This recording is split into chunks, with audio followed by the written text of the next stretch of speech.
ஒரு கஷ்டம் கொண்டு வந்ததுதான் அந்த துன்பமும் கூட இறைவனால தரப்பட்டது. உங்களை இங்க வர செய்தது கூட இறைவன் அனுப்பியது.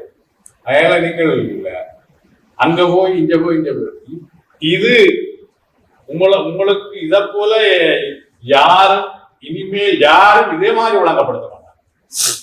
ஏன்னா அவங்களுக்கும் உங்களுக்கு இடையில ஒரு பெரிய இடைவெளி வச்சுட்டு தான் அவங்க எல்லாம் வருவாங்க. நாங்க ஒரே இதன்றபடியால மறைக்கிறது கொண்டு உடைச்சு அப்படியே வைக்கிறோம். ஆமாம், நான் துவாயுத நிலையில அத்வாயுத நிலையிலேயே வழங்கப்படும். அதுக்கு நாங்க ஒரு படிமானங்கள் ஒன்றும் செய்யல.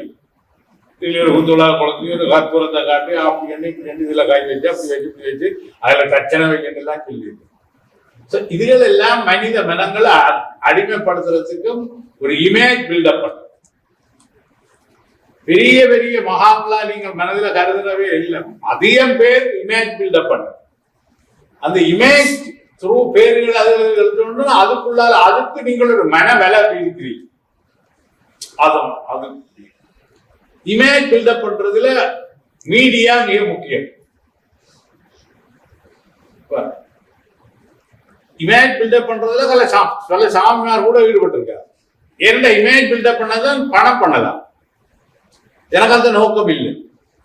எனக்கு அந்த நோக்கம் இருந்துட்டா என்னில வெளிப்பட்டு இருக்கிறது விலகி போகும். புரியுது?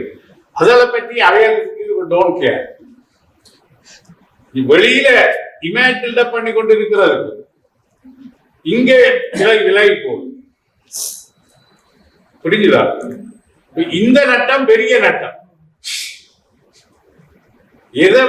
எதை பிடிக்கிறதுக்கு முயற்சிக்கிறோமோ அது தன்னாரவாரம் வந்தது சொல்றது. இந்த வெளி ஆரவாரங்களுக்கு கூட அதுல இருந்து இறங்கல, அந்த இதுல இருந்து கீழே இறங்கல. அதை பற்றி சபை பண்ற நீங்கள் இப்ப எனக்கு தெரிஞ்ச 4 ஏஜிஏ மேல செக்யூரிட்டி கார்டா இருக்கு. வேற வழி இல்ல. அவருக்கு $12 இருக்கு. ஆனால் அவருக்கு ஒரு பக்கம் மனத்துல சளிஞ்சு போய் கிடக்கு ஏஜிஏயா செக்யூரிட்டி கார்டா. சைக்காலஜிக்கலி ஒரு பக்கம் சளிஞ்சு போய் கிடக்கு. அவர் மனோவேதனைப்பட்டு கொண்டு இருக்கு. என்ன கண்டு டப்பண்டு சல்யூட் அடிக்கிறாரு போலீஸ்காரன் அடிச்சிருக்காரு. ஏன்னா அவருடைய விரக்தி இந்த விழிப்பு போர் ஒன்றும் இல்லை. அங்கே அது இங்கே இது வந்து நான் மல்டிப்ளை இன்டு. அப்ப நான் அவரை பார்த்தபோது $60 ஸ்ரீலங்கன் காசு 60, $1 60. இப்ப 150 போயிட்டு. அப்ப நான் இந்த சம்பளத்தை 60ஆல பிரிக்கிட்டாருங்க. மனவேதனைக்கு பாருப்பா என்ன பண்றோம். சமூகத்துக்கு நீ 4 பேப்பர்ல கையெழுத்து போட்டதால அப்படி இருந்தது. நீ என்ன செய்தாய்? சமூக இமேஜ் தான் உனக்கு அந்த இதை கொண்டு வந்தது. அப்ப 60 இந்த சம்பளத்தை 60ஆல கட்டி பார்க்கணும்.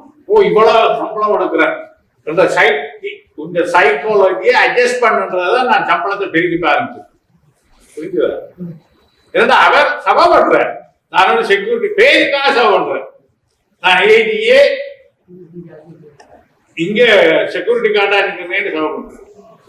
இது ஒரு பிள்ளையான தோட்டை தவிர நீ அங்காவது போயிருக்க கூடாது.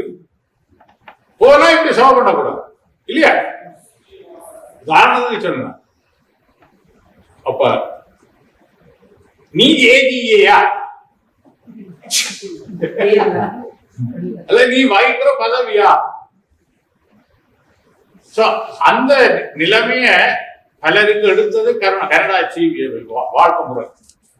நாளைக்கு இல்லையோ நாளைக்கு நிரந்தரம் இல்லை என்றத வெளி புறத்துல கூட காட்டுது கனடா இல்லையா? அப்ப வெளியில எவ்வளவோ ஷைன் பண்ண முடிஞ்சாலும் கவர்மெண்ட் சர்வீஸுக்குள்ள செலவு ஓட்டினா 60-58 வயசு வரைக்கும் பெய்யாம இருக்கலாம்ன்றது அங்க தெரியும். அது கெடுத்தது எங்களுக்கு எவ்வளவு திறமை இல்லாதே சும்மா பெண் விசேஷத்துக்கு கெடுத்தது இல்லையா? இங்க எனக்கு அயன் பண்ண தெரியாது, அயன் பண்ணா அதை அடுக்க தெரியாது, சமைச்சு போட்டு அந்த ஃபேன்ல அப்படி தூக்கி அடிப்பாங்க, அதெல்லாம் செய்ய தெரியாது, செய்தெல்லாம் படதா போய் அதெல்லாம் இங்கே பொடிகள் எல்லாம் சும்மா கடகடன்னு செய்கிறாங்க. லோன்றியில் ஒரு வேலை பார்த்தேன், ஸ்டூடெண்டா இருந்தபோது கிச்சன்ல வேலை பார்த்தேன், அங்க வேலை பார்த்தேன். அவன் பல பக்கங்களா இருக்கு. அவன் சுட்டுதான் தோசை பொம்பளை சுடையில தோசையை கூட தூக்கி எடுக்கிறாங்க. எனக்கு அது வேற சிறில் தூக்கி எடுக்க இன்னும் எனக்கு அது கைவரை அதுக்குள்ள வேற நெருப்பு வேற எரியிறான். எண்ணெயை போட்டு நெருப்பை போட்டு அப்படி போட்டுறான். என்ன என்னால மாற்றம் பண்ண முடியல. ஏன் நான் சொல்றேன்டா, இங்க ஒரு ஸ்டூடெண்டா வேலைக்கு போறவன்ட்டு 6 திறமையில வளர்த்து கொண்டிருக்குது கனடா சூழல். கேட்டுக்கொண்டீங்களோ? நாங்களும் அதுக்குள்ளேயே அப்படியே போய் குளிர் காய்ச்சோம். இவ்வளவு திறமை இருக்குன்னு தெரியாது.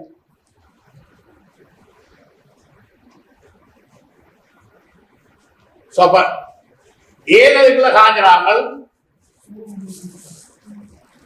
சமூகத்துக்காக, மற்றவைக்காக, எனக்காக நான் வாழ்ந்தேனா? எனக்காக நான் வாழ்றதுதான் என்னுடைய வாழ்க்கை என்றதை இங்கு வந்து அடையாளம் கண்டிருக்கு. உண்மையாலையோ? உண்மையாலையோ? சரிதானே? ஒரு நாளில பெரும்பாகம் உங்களுக்காக நீங்கள் வாழ்கிறீர்களா? சாட்டு போக்கு சால்ஜாப்பு செல்லாம். அது என்ன சமுதாயம் இப்படிதான் வேற வழி இல்லை, அப்படி இப்படி எல்லாம் நீங்கள் கையால போட்டு சும்மா சாந்தமையால சாதிக்காதே, பூசாதே. உங்களுக்காக நீங்கள் வாழ்கிறீர்களா?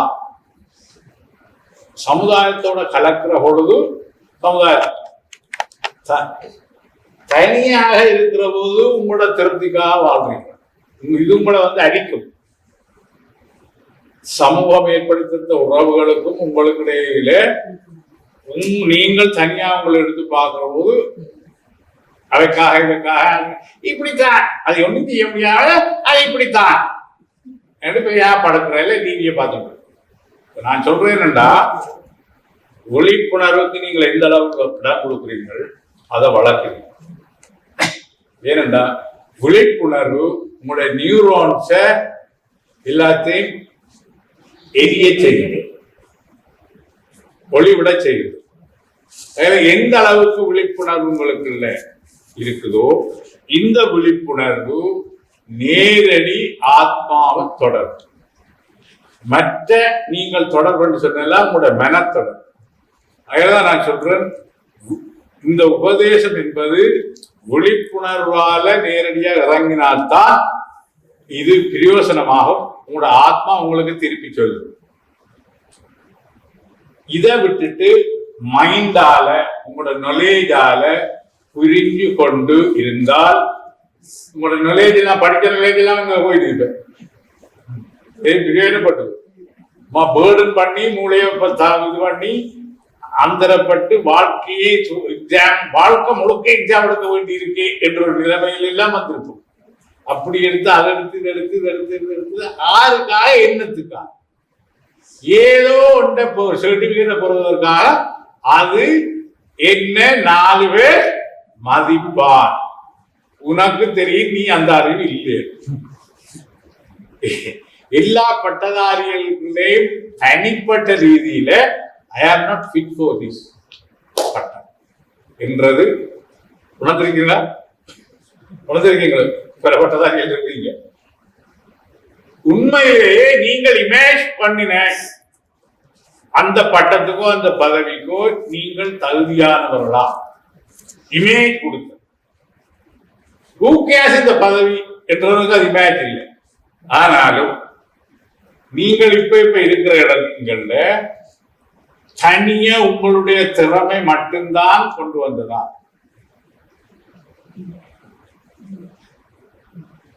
அடிஷனா ஏதோ ஒன்று இருக்கோ இல்லையோ, அல்லது குறைவாயிருக்கும், கூடுதலாயிருக்கும் அல்லது குறைவாயிருக்கும். உங்களுடைய இமேஜுக்கு தக்கின உலகதான நீங்க இமேஜால பிடிச்ச அந்த பதவியோ அல்லது அந்த குவாலிபிகேஷனோ உங்களுக்கு உங்களோட அளவில் உள்ள அளவில் கூடியோ குறைஞ்சோ இருக்கு இல்லையா? ஆனால் அது உங்களுக்கு தர்ற சௌகரியம் அல்லது மன சந்துஷ்டி உங்களோட தனி திறமையால மட்டுமில்லை, ஏதோ ஒரு கையால அள்ளி போட்டதே உணர்வீங்க. கடலை வேண்டு நான் நல்லூர் அடியில சின்ன இது வச்சிருக்கிறார், இது போட்டுட்டு கையால தள்ளி என்னுடைய அளவுகோலால் அளந்தது மட்டுமல்ல, கையால ஏதோ போட்டும் இருக்கு அல்லது எடுத்தும் இருக்குன்றத வாழ்க்கை உணர்வு.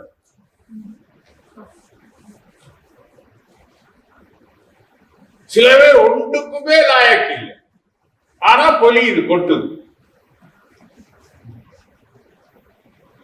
அது கீழ்பக்கம் அடைக்க அளவுகோலும் இல்லை, நிரம்ப கொட்டுது. இது என்ன சொல்றேன்னா, கிரேஸ் என்று சொல்றது, கிரேஸ் என்ற அருள் அல்லது இறை சக்தி முழுக்க எனக்குள்ள வேலை செய்து வந்தது.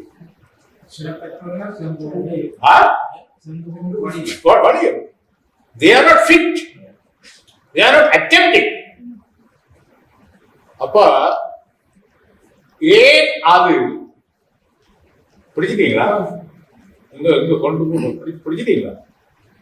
அந்த குறைவோ கூடவோ இல்லாதது தனி என்னுடைய முயற்சி மட்டும் என்னுடைய உள்ளத்தில் இருக்கா? முயற்சியை மட்டும் ஏற்றுக்கொண்ட அளவுகோல்கள் என்னுடைய உள்ளத்தில் இருக்கா? எந்த விஷயத்தில், என்னுடைய தனிப்பட்ட விஷயத்திலையும் நான் அணுகுகிற விஷயங்கள், என்னுடைய முயற்சிகள், என்னுடைய சராதரங்கள், என்னுடைய பதவிகள், எனக்கு கிடைக்கிற இதுகள் எல்லாமே அச்சொட்டா என்னுடைய நிலைக்கு ஏற்பட்டதா? கூடியோ குறைஞ்சோ இருப்பது இறை அருள் என்று சொல்லலாம். கனெக்ஷன் மாதிரி அளவுகோலையில சும்மா கொட்டுது. ஆனா முழுக்க பயங்கர மூளை அப்படியே வறுத்து சுருட்டி போடுவான். அங்க எல்லாம் டவுனா ஒன்றுமே காணும். உலக அனுபவம் தந்த ஞானம் இல்லையா? சோ அவனும் தேடுகிறான். இந்த செடிகள் அபரிமிதமா கொற்றவனும் தேடுகிறான். எல்லாரும் தேடுகிறார்கள் வெவ்வேறு பேர். ஆனந்தம் என்ற பேர்ல, அதன் பேர்ல, இதன் பேர்ல, கடவுள் என்ற பேர்ல, இறைவன் என்ற பேர்ல எல்லாரும் தேடுகிறார்கள். ஒருவரும் தேடுவதை பற்றி ஆராய்கிறார்களே தவிர தேட முனையும் என்னை பற்றி ஆராயவில்லை. தேட ஏனென்றால் தேடுவது எது, அடைவது எது, அடைய வேண்டியது எது, அறிய வேண்டியது எது, அதை பற்றிய அறிவும் ஆராயும் இருக்கே தவிர இதை தேடுகின்ற நான் யார், என்னை பற்றிய அறிவு என்ன, ஏன் நான் இதை தேடுகிறேன், ஏன் என்னை அது ஈர்க்கிறது, இடையில உள்ள வலை பின்னல்களுக்குள்ள நான் சிக்கப்பட்டு போயிருக்கிறேனா, அந்த வலையை பிடிச்சிட்டு போறேன் என்கிற பொழுது என்னை பற்றி நான் ஆராய பொழுது என்ன என்று சொல்ற பொழுது ஏதோ ஒன்றினுடையது தான் நான் என்னென்று சொல்கிறேன். மை என்று சொன்னா அது ஐயினுடைய பிலாங்கிங்ஸ் தான் மையா இருக்கும். மை என்றது என்னுடைய சொந்த இயல்பு அல்ல. அதனால என்னுடையது மை என்பது என்னை சார்ந்தது. அப்ப ஐ என்று போய் அங்க விழுது. அப்ப ஐ என்றது நான் யார், நான் யார் என்ற பொழுது தேடல் இங்கேயே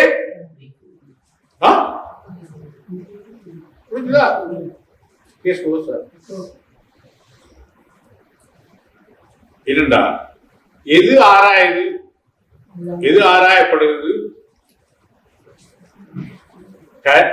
அதை பிச்சை எடுக்கிற கருவிகள் கூட என்னன்னு தெரியும். சும்மா ஒரு தச்சன் ஆராயறது போல அந்த கருவிகள் அல்ல.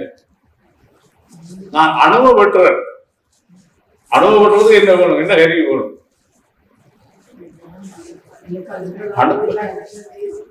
அந்த அணு வல்லமை பொருந்திய கத்தி வேணும், வெட்டக்கூடிய. புரியுதா? புரியுது.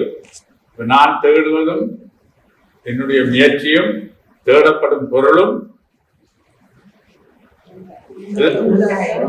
எல்லாம் முடிஞ்சுதா? எல்லாம் முடிஞ்சு. அப்ப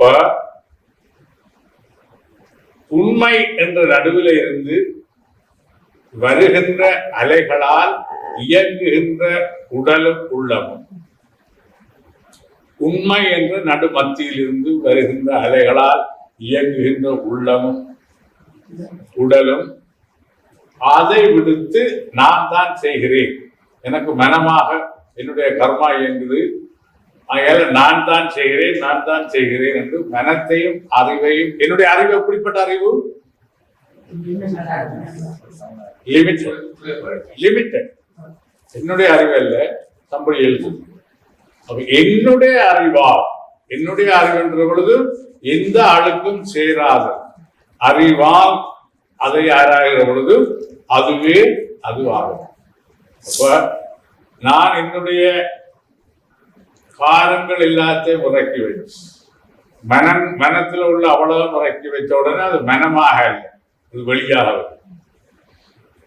புத்தி ஆன்ம ஒளிபட்டு விவேகமா இயங்குகிறது, அதையும் இறக்கி வச்சாங்க. இப்ப புத்தியும் இல்லை, மனமும் இல்லை. ஆக அந்த புத்தியாக மனமாகி இயங்கிய ஆத்மாவின் விரிவு ஆத்ம ஒளிபட்டதால் அதை சோல் என்று ஜீவன் என்று சொல்றது. ஜீவன் என்று சொல்றது ஒரு மயக்கமே தவிர ஒரு வேடிக்கை தவிர வேணும் இல்லை. சரியோ? சோ ஆத்ம ஒளிபட்டது ஜீவாத்மா. அப்ப அந்த ஜீவனம் ஒதுக்கியாச்சுன்னா ஒதுக்க முடியும். நெத்திரையில எல்லாம் நடக்கும். அதெல்லாம் நெத்திரையில ஆனந்தம். சோ அதுதான் ஐம்புலனா விரிந்து உலகத்தை பார்க்குது, பெர்செப்ஷன். அந்த பெர்செப்ஷன் பார்வையால பார்க்கிற பொழுது உள்ளாலேயும் கண் இருக்கு, அதாலேயும் பார்க்க. அந்த உள் வெளிக்கண்ணுக்கு சூரிய வெளிச்சம் போல உள்கண்ணுக்கு ஆத்ம வெளிச்சம், அது உண்மை வெளிச்சம். சோ வெளி வெளிச்சமும் உள் வெளிச்சமும் ஒன்று என்று அறிவு சொல்லு. நவீன விஞ்ஞானமும் சொல்ல விளக்குது. சோ என்னுடைய ப்ரோக்ராம் இங்க பெரிசா தெரியுமோ? தெரியும். அப்ப என்னுடைய ஜீவன் என்று சொல்லுகின்ற மனம் புத்தியில பிரதிபலிக்கின்ற ஆத்ம ஒளியை என்னுடைய ப்ரோக்ராம்ஸ் எல்லாத்தையும் அழித்து விட்டான். அண்டூக்கி அமர்த்தினால் ஆத்மா நானும் ஜீவாத்மா உண்டோ இல்லையோ? சரியோ? அதுதான் நடு உண்மை. அதுல என்னுடைய எந்த மனமோ புத்தியோ கலக்கமில்லை. யார் சொன்னதோ அவன் சொன்னதோ இவன் சொன்னதோ ஒன்றும் இல்லை. சுத்த சைதன்யம். சரியோ? அப்ப என்னுடைய மனத்தில் உள்ள தாட்ஸ் முழுக்க இல்லாமல் செய்தால், மெடிடேஷனால் இன்ன சட்டம் உள்ளுக்கு பேசிக் கொண்டிருக்கிறத நிப்பாட்டினால் நானும் உண்மையும் உண்டாகுதான்.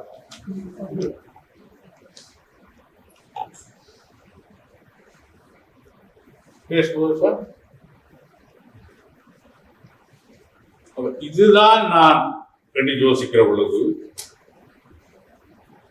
கொஞ்சம் அமைதி, கொஞ்சம் குழப்பம் என்று சொல்றேன்டா. அங்க ஆட்டை விட்டு விட்டுட்டுதாங்க.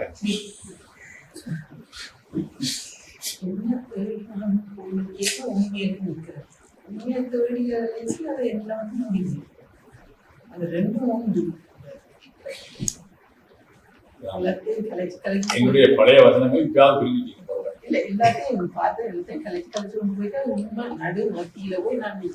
நான் ஆரம்பிச்ச நினைச்சுன்னா அந்த டிஜிபி வீட்டுல என்ன எழுதி தெய்வம் நீ என்று அகம் பிரம்மா, நானே பிரம்மா.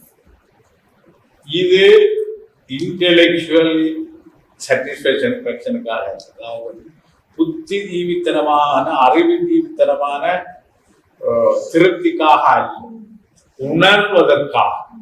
உணர்வதற்கா இப்படி இந்த உணர்ந்த பொழுது இப்ப இங்க நடந்த இவ்வளவு லெக்சர் கூட ஏராளம் பிரதேசத்தை கூட மனவழி பிரதேசத்தை கணக்க கிளீன் பண்ணி இதுக்குள்ள என்ன நீங்க செய்ய வேணும் என்றால் என்னத்தை நீங்க பிரிஞ்சு கொண்டீங்களோ சம்பிரதாயமாக மதமாக குடும்ப ரீதியாக என்னத்தை பிரிஞ்சு கொண்டீங்களோ அது ஒண்ணும் இங்க வந்து டிஸ்டர்ப் பண்ண அதுக்குள்ளால இதை பார்க்க முடியாது. அதனாலதான் நீங்க ரொம்ப பெரிய நிர்வாணமா என்று யோசிக்கும். ஏன்னா உங்களுக்கு சில சின்ன வயதுல பதிஞ்சு சில கடவுள் வடிவங்களை முழுவதும் கஷ்டமா இருக்கு. அதுதான் கடவுளை நினைச்சு கொண்டு அதுதான் இதுவா ஆகுது. எனக்கு ரிஷிகேஷில் ஏற்பட்ட அனுபவம் எனக்கு தெரிஞ்சோ தெரியாமலோ நாசிகனா இருந்த போது கூட ஒரு முருகன் வேலோடு முன்னால வரும் உள்ளுக்குள்ளே. சொல்றது போல கஷ்டமா இருக்கு. அப்ப ஒரு நாள் ஆழ்ந்த தியானத்துக்கு கூட ஒரு 3 மணி போல ஒரு கனவுல எழுப்பி இருக்கிறேன். ஒரு ஆள் எனக்கு தெரிஞ்சால் சிவலிங்கம் பெரிய பிசினஸ் மேன் கிளம்பு. அவர் ஒரு திருக்கேதீஸ்வரர் சிவபக்தர். அப்ப அவர் என்ன வந்து எழுப்பி சொல்றார், அவரோட தம்பியார பேர் சிறிஸ்கந்தராஜ், அவர் இன்னொரு அந்த சிறிஸ்கந்தராஜாவோட அவருக்கு ஃப்ரெண்ட் நாளுக்கு நாகராஜ், இந்த 3 பேரும் வந்து அப்ப இவர் சொல்ற தம்பி என்றா என்ன, தம்பி என்ன சிறிஸ்கந்தராஜா என்ன, சிறிஸ்கந்தராஜாவோட தான் நாகராஜா, இவர் என்றா என்ன நான் என்றா என்ன ஒன்று தானே. நான் அப்படி எழுப்பி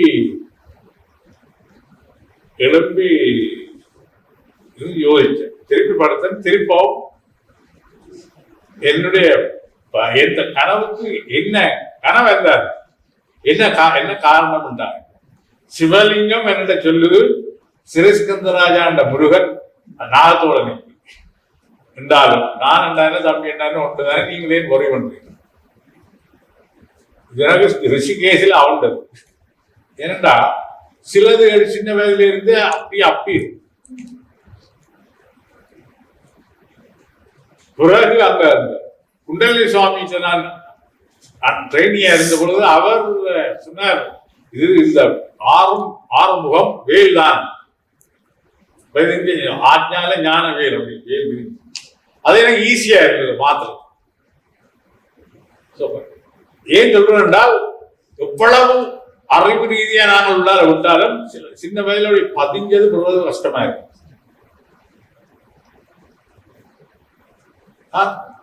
சின்ன வயதுல 5ஆம் வகுப்புல இருந்து நாராயணான்னு சொல்றது. ஏன்னா நாராயணாவுக்கும் சைவ குடும்பங்களுக்கும் தொடர்பு இல்லை. ஆனந்த ரூப மயிலே என்று அடிக்கடி இந்த வாயவர் நாராயணா குருகாவர். இது ஒரு கருத்து இல்லாமல் என்ன மீறி புட்டு கொண்டு வந்த 3 சொற்கள். ஏதோ ஒரு பதிவு, ஏதோ ஒரு இதுகளெல்லாம் இதுக்கெல்லாம் ஞானத்தால்தான் அதுக்கு அடிமைப்படா விட்டது. ஞானம் தேவை அவசியம். அதோட பதிஞ்ச ஒன்றுக்கு பின்னால போயிருக்கும். புரியுதா? அதுகளை நீங்கள் எதிர்க்க வேண்டாம். அது அந்த வகையில எப்படி அவ்வளவு இதெல்லாம் மனத்தில் உள்ள பதிவுகள். இந்த பதிவுகளை அகற்றுறதுக்கு போய் வேற பதிவுகளை ஏற்படுத்துறது அல்ல. சோ எல்லாம் சம்பூர்ணம், அவ்வளவுதான் பிரம்மம். அப்ப அது பெரிய பலூன் மாதிரி இருக்கு, அதுக்குள்ளதான் நாங்கள் தான் கிடக்கிறோம். சோ அதனுடைய சக்தி எடுத்துதான் நாங்க இயங்குறோம். அதுக்குள்ளதான் நாங்கள் எல்லாம் இருக்கோம். பிரம்மம் என்ற ஒரு பெரிய பலூன் தான் எல்லாம் இருக்கிறோம். இப்ப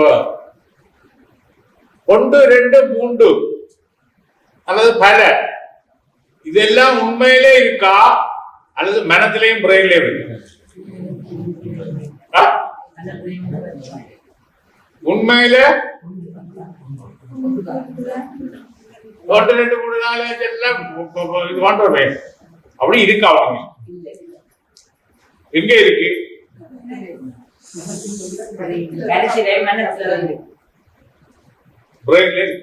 மனத்துல இருக்கு. நீங்கள் என்னிட்ட வந்து இவ்வளவு காலத்தாக ஒன்றாக இவ்வளவு நினைத்தது உண்டா? ஒன்றா தத்துவ ரீதியான கேள்வி இல்ல. நீங்க ஒன்றா நினைச்சு பார்த்தியா? ஃபீல் பண்ணினியா? ஒன்றா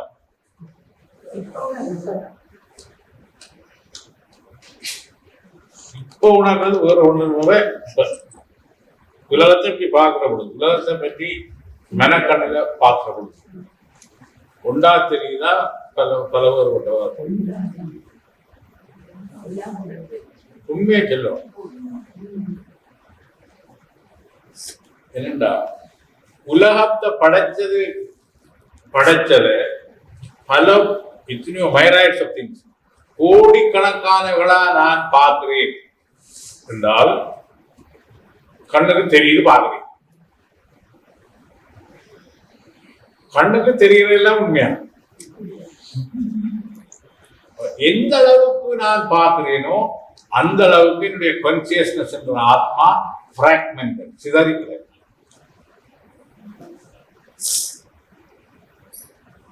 ஆனா உள்ளது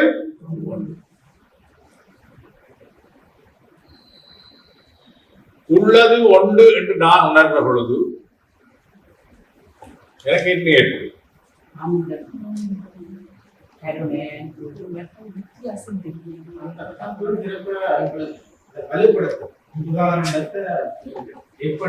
உங்களுக்கு உடனடியாக மாற்றம்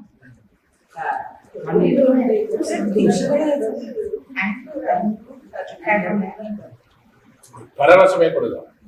ஒன்றுதான்.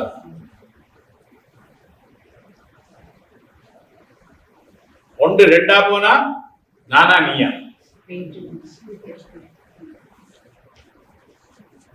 நீங்க ஒன்றா இருக்கீங்க. வைஃப் கொண்டு வந்துட்டான், அது அப்ஸ் அண்ட் டவுன் ஏற்கிறது. குழந்தைகள் வந்து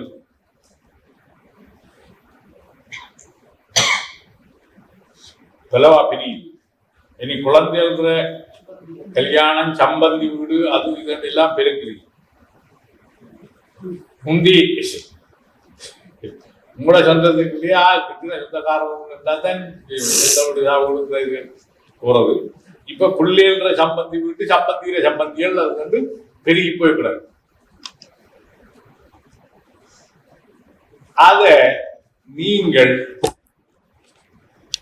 சுமையாக கருதவில்லையா? ஏதோ ஒரு கட்டத்தில் வேறு சேர்த்து போகணும், வேறு நாமத்தி போகணும், இங்க போகணும், 4 விதமான விஷயங்களோட நீங்கள் பந்தப்படுத்தி இருக்கீங்க. இதுக்கு அங்க போகணும், இங்க போகணும், அவையில இருக்கு, அவையில இயப்பாவை பண்ணிட்டு போய் கொண்டு கொடுக்கணும், அவையில எல்லாம் எப்பயாவது நீங்கள் சலிப்பு ஏற்படவில்லையா?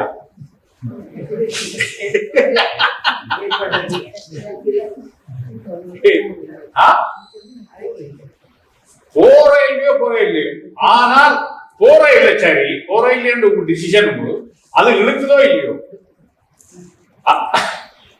அட்ராக்ஷனோ இல்லையோ, அங்க போயில்லைன்றத வீட்டுக்கு கான்சியஸ் தரணும் இல்லையோ, நாளைக்கு அவையில கட்டாயம் சொல்றேன். எங்கேயோ ஒரு வேடத்துல கண்டா அது பொய்யன்னு ரெடியா மேக்கிங் யுவர் சிஸ்டம் பர்ஸ்ட். புரியுதா? இத போலதான் இந்த புகழ் பெருமையிலும்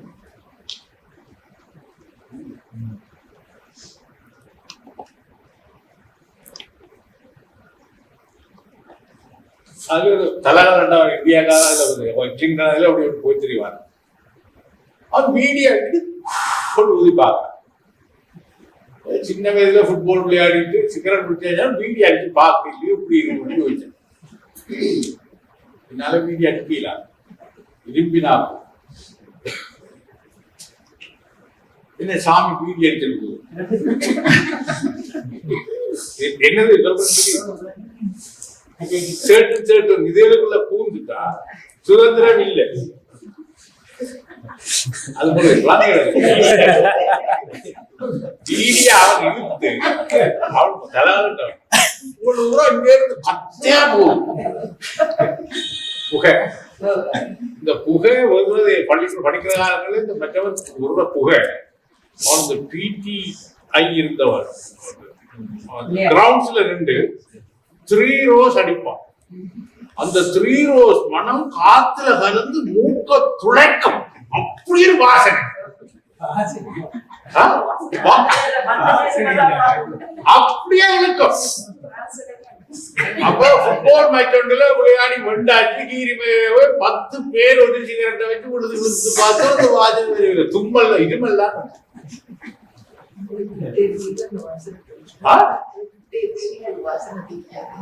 இல்ல. அந்த சிகரெட் அதிகமா அந்த பிடிஐ கிரவுண்ட்ஸ்ல விட்டா அது காத்துல கலந்து வரும். அனுபவிச்சிருக்கீங்களா? ஒக்காபுலடி மனம் அப்படி ஒரு வாசனை. சனியன் வாயில வச்சா எரிச்சல் தான் தரும். மாயைக்கு நல்ல ஒரு விளக்கம். அந்த வயசுல அப்படி கத்தையா வருவதை பார்க்க ஒரு த்ரில். அனுபவிச்சிருக்கீங்களா? சிகரெட் அனுபவிச்சா இல்லையோ மற்றவன் சிகரெட் குடிச்சே பார்த்து அனுபவிச்சு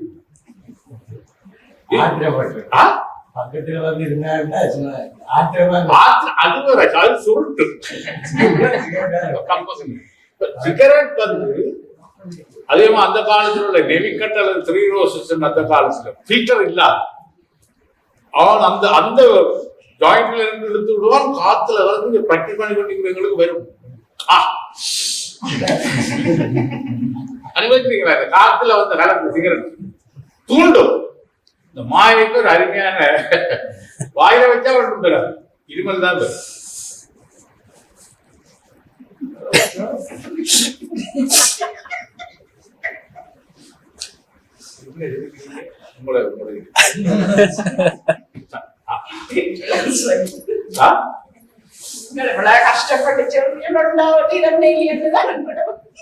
இல்ல அது ஒரு அதுக்கு அந்த வயசுக்கும் அந்த சூழ்நிலைக்கும் அது ஒரு சந்தோஷம்.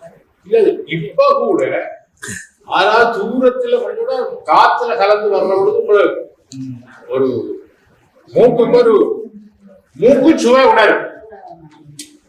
மூக்கு சுவை உணரும். சுவை உணர்வு நாக்கு மட்டுமல்ல, தேன் வந்து பாய் காதும் இல்லையே. காதுக்குள்ள தேன் போட்டா என்ன அதுதான் அடைக்கும். ஆனா பாரதி பண்ணா தேன் வந்து பாய் காது இல்லையே. அது மாதிரி மூக்கு சுவைக்கும்.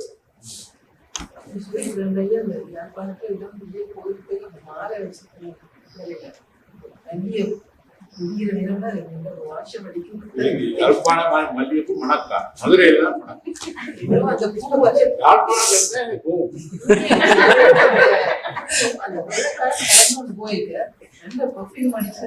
சும்மா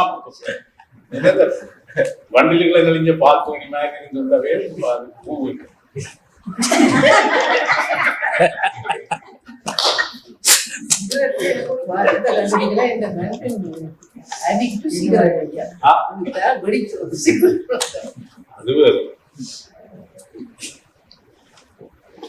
உங்களோட மேன் குடிச்சா உங்களால ரசிக்கலாம். பக்கத்து வீட்டுக்காரங்க குடிச்சாதான் காற்று கலக்கும். சிலர்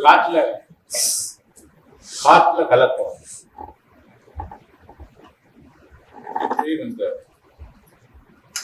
இந்தியாவில முனியாண்டு இல்லாத கடைகள் அதுக்கு போறதுக்கு முதல் பஸ் போர்ட்லயே அசல் வாசனை. கிட்ட போனா குமட்டல் வாசனை வரும்.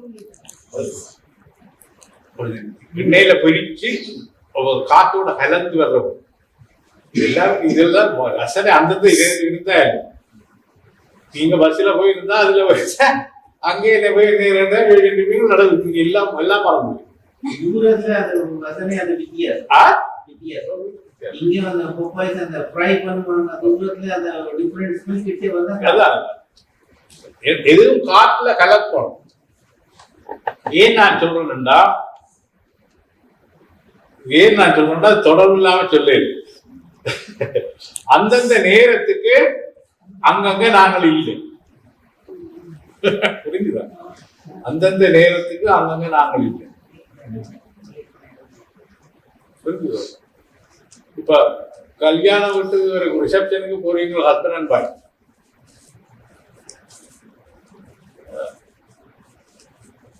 பெண்ஜாதி பார்க்கிற விஷயங்கள் புருஷனுக்கு தெரியாது.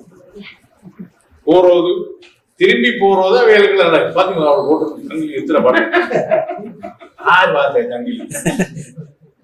அவளுக்கு நல்ல இது பட்டர் சீஸ் சாப்பிடுற ஆள் போல தெரியுதுன்னு வேறு வேற என்னதை பார்த்தேன். எந்த இடத்துல உணர்வு இருக்குதோ, எந்த இடத்துல உணர்வு இருக்கோ அந்த இடத்துலதான் அங்கதான் பார்வைப்பட்டது. புரியுது? நான் ஜதார்த்தம். ஏனண்டா பெரிய உண்மையில சாதாரண நிலைமையில உங்களுக்கு விளங்கப்படுத்துறதுக்கு என்ன, அங்கங்க பார்வை வித்தியாசம். அதுதான் சமுதாயத்தால கொண்ட பார்வையோட நான் சொல்றதை பார்க்காதீங்கன்னு புதுசாக விளங்கிக் கொள்ளும். அதுல ஏனென்றா உங்களோட மனம் அழுக்கப்பட்ட மனம். இப்ப கொஞ்சம் குறைஞ்சிருந்தாலும் கூட அழுக்கிலேன்னு சொல்லிடுவான். இந்த அழுக்கான மனத்துல பிரதிபலிக்க போற உண்மையின் பிரதிபலிப்பு அழுக்குள்ளதாக இருக்கும். அதனால்தான் யோகம் என்ற ஒன்றாக நோக்கிய அந்த தன்மை அவசியம். என்னுடைய பார்வை புரிஞ்சுக்கோ. இப்போ பலருக்கு இறையருள் வந்திருந்தாலும் அவனுக்கு சித்திக்கா. ஏன்? உள்ளம் தூய்மைப்படுத்தப்பட வேண்டும். உள்ளத்தை தூய்மைப்படுத்துவது எது? ஞானம். வேறு ஏதாலையும் கழுவையில் ஓன்லி ஞானம்தான். அவன் எவ்வளவு பக்தனா இருக்கு. கோயிலுக்கு போறவன்ல, நேர்த்தி கடன் வைக்கிறவன்ல, விரதங்கள் பிடிக்கிறவன்ல, எல்லாத்திலையும் 99.1% மயமும் பாதுகாப்பும் தன்னுடைய குறைபாட்டுக்கு போறானே தவிர, நீ எனக்கு என்ன படைச்சு இந்த கஷ்டங்களுக்குள்ளால எல்லாம் இல்லாத உணர செய்து வேறு ஒரு நாட்டுக்கு புலம்பெயர செய்து இப்படி வச்சிருக்கிறாயே, இது எல்லாத்தையும் பார்க்க வச்சாயே, தேங்க்யூ சொல்ல வந்தனா என்று ஆறாவது போயிருக்கு. இந்த ஆள் சொல்றது உண்மையோ இல்லையோ தெரியல என்றாலும் நாங்கள் தான் கோயிலுக்கு போய் செய்து அர்ச்சனை. அர்ச்சனைக்கு 4-5 கோயில்ல மாந்திரி அர்ச்சனை இவங்க பேரு. இப்படியானவர்களுக்கு பிரம்மம் எழுப்பினு நான் தான் பிரம்மம் என்றா அவருக்கு என்னென்று நான் நம்புறேன்னு புரிஞ்சுது. புரிஞ்சுதோ? இதுகள் எல்லாம் அகத்துல உங்களுடைய அகத்தில ஒரு மாற்றத்தை ஏற்படுத்த வேண்டிய விஷயங்கள். இப்ப இந்த ஒரு வகுப்பே போதும் உங்களுக்கு உங்களுடைய எக்ஸிஸ்டிங் ப்ராப்ளம் எல்லாத்தையும் தூக்கி கடந்த போகும். உங்களுக்கு ஏதாவது பிரச்சனை இருக்கா? பிரச்சனை மூலம் என்ன? உனது பிரச்சனையின் மூலம் என்ன? இந்த பிரச்சனையின் மூலம் என்ன? இந்த பிரச்சனை இந்த அளவுக்கு ஆகினதா நான் தான். ஒரு பிரச்சனையை சும்மா சால்வ் பண்றதுக்கு பதிலாக இந்த அளவு பெருசா சிக்கலானது அவுக்க வேண்டியதும் அவுக்கவும் தேவையில்லை. வேதாந்தத்துல அதை தூக்கி எறி முடிஞ்சது. புரிஞ்சுதா? கிளியரா? ஆயால நீங்கள் எந்த உங்களை நீங்கள் வணங்குற தெய்வமோ அது உயிர் பெற்றெழுந்து உங்களை கூட்டிட்டு போனாலும் உங்களுக்கு கடைசிப்படி இல்லை, ஞானம் இல்லாம. அவன் டெக்னிக் என்ன, அவன் எப்படி செய்திருக்கான், என்னென்னலாம் பண்ணியிருக்கான். அயால துன்பம் போனவங்க சொன்னா துன்பம் அவனுக்கு கூட கொடுக்கிறானோ அவனை அவன் அழைக்கிறான். ஏன்னா இன்பம் அவன் கிட்ட கொண்டு போய் துன்பம் தான் கொண்டது. துன்பம் பண்றது என்ன? அவனுடைய டிசைனை எனக்கு புரிந்து கொள்ற அறிவு இல்லாததால் நான் அதை துன்பம் என்று பெயரிட்டேன். அவன் தன்னை உணர்வதற்கு எனக்கு ஏற்படுத்தி தந்த அமைப்பை நான் லோகாயுத பார்வையில் பார்க்கிறோடு துன்பமாக கருதி கொண்டு என்னை வதைத்தேன்.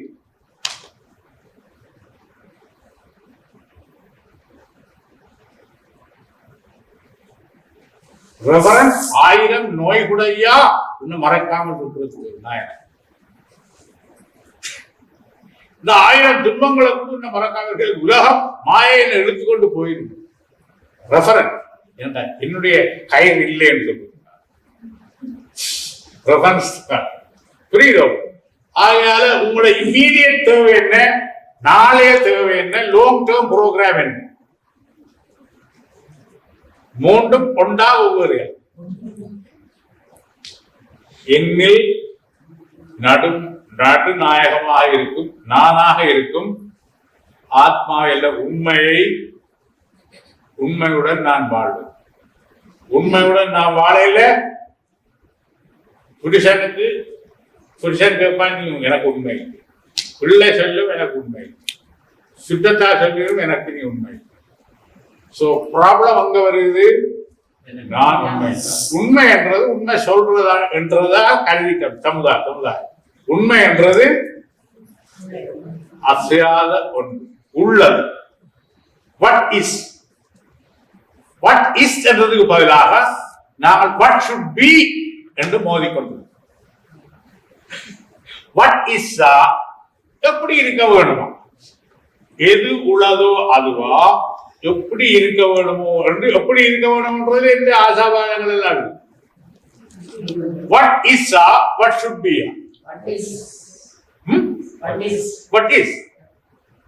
வாட் ஷுட் பி என்றதுல என்னெல்லாம் வந்துடும். அப்ப நான் அதுவாக மாறணும் என்றது, நான் ஏற்கனவே அதுவாக உள்ளேன் என்றதை அறிவதுதான். அதனால் அறியும் கருவி எனக்கு தந்திருக்கும். ஏன் என்னையும் வெறும மாட்ட போல படைக்கல? அறிவின் கருவி. அதெல்லாம் அடிக்கடி வீட்டிலையும் வெளியிலையும் பள்ளிக்கூடங்களையும் யூனிவர்சிட்டியிலையும் ஆக்கள் கூறுற இடங்கள் எல்லாம் ஒருத்தர் எடுத்து உனக்கு அறிவு இருக்காரு.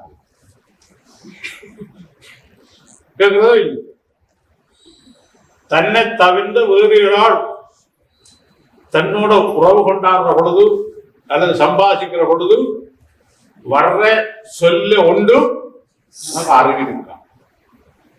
வாத்தியார்ல இருந்து, சாய்தவப்பல்ல இருந்து, பெண்ஜாதியில இருந்து, புருஷன்ல இருந்து எல்லாரும் கேட்கிற சொல்லு என்ன, நமக்கு அறிவு இருக்கா?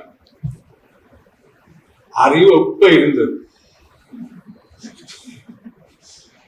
ஒரு சிச்சுவேஷனுக்கு உள்ள அறிவா அல்லது பொது அறிவா?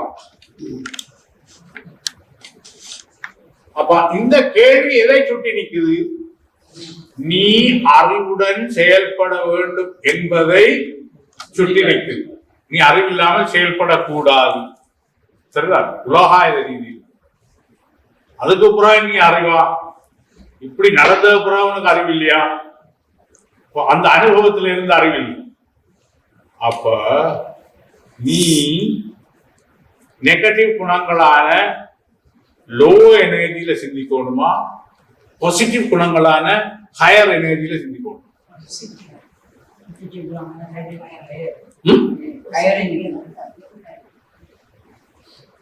ஹையர் எனர்ஜி என்றா என்ன?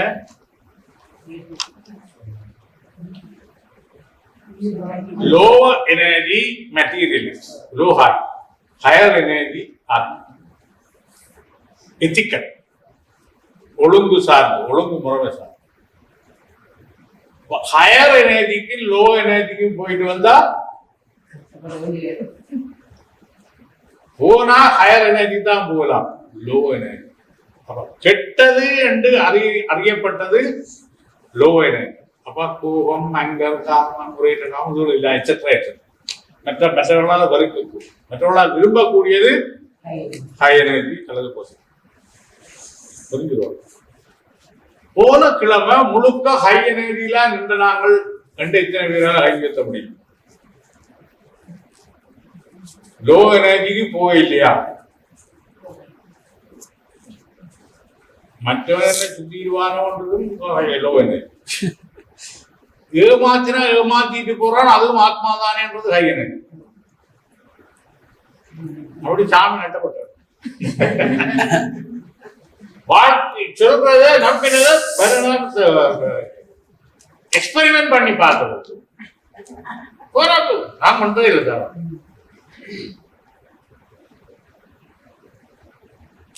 I came alone, I go alone. That's all. அனுபவம் தான். அப்ப ஒன்றிலே எந்த விஷயமும் என்னை அடித்து கொண்டோ முட்டிக்கொண்டோ சப்பாத்துக்குள்ள கிடக்கிற சின்ன கல்லு மாதிரி குத்தி கொண்டே இருக்கக்கூடாது. என்ன தனியே வந்தேன், தனியே போனேன். அனுபவங்கள் தான் அவ்வளவு. இந்த சூழ்நிலையிலே என்னை இப்படி ஆகுது அவ்வளவு. அதை கூட டோன்ட் கேர். கல்லும் மண்ணும் காலுக்கு மெச்சேண்டா சமய கொண்டோடனே அங்கால போய் யூ ஃபர்கெட் உன்னுடைய டிஸ்கம்ஃபர்ட். புரியுதா? கல்லு குத்தி ரத்தம் ஓடும், அது வித்தியா மாறாது. அங்க இல்ல அப்ப நோவா மேல போனா ஹாஸ்பிட்டலுக்கு மருந்து கட்டணும். சபரிமலா